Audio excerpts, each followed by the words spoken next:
Narrated Aisha. Once the Prophet, peace be upon him, prayed on a camisa with marks on it and said, "The marks on it diverted my attention. Take this camisa to Abu Jam and bring an inbijania from him."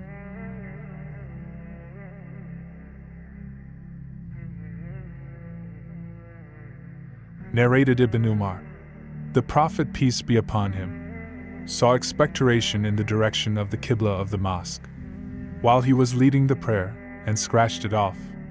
After finishing the prayer, he said, "Whenever any of you is in prayer, he should know that Allah is in front of him, so none should spit in front of him in the prayer."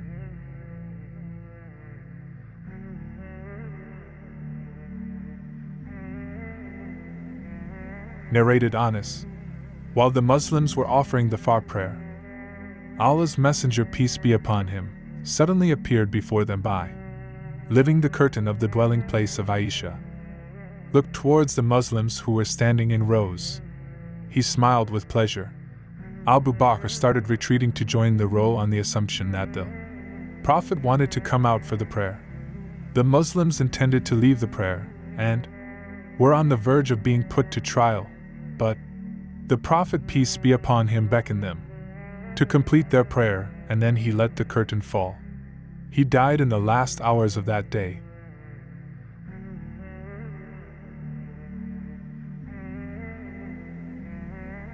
Narrated Jabir bin Samira.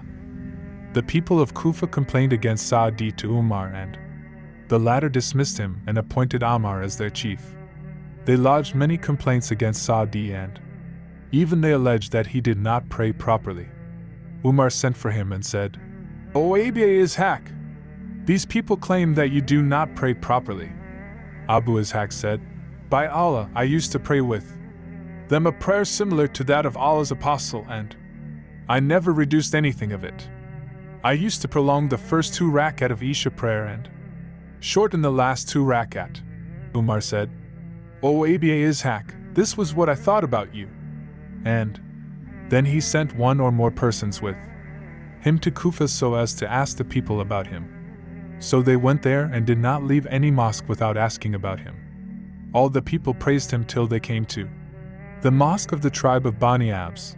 One of the men called Usama bin Qatada with a surname of Abi Sabda stood up and said, "As you have put us under an oath, I am bound to tell you that Sa'di never went himself with the army and never distributed the war booty equally and never did justice in legal verdicts."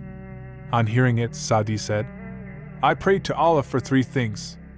O Allah, if this slave of yours is a liar and got up for showing off, give him a long life, increase his poverty, and put him to trials." And so it happened. Later on, when that person was asked how he was, he used to reply that he was an old man in trial as the result of Sa'di's curse. Abdul Malik, the sub-narrator, said that he had seen him afterwards and his eyebrows were overhanging his eyes owing to old age, and he used to tease and assault the small girls in the way.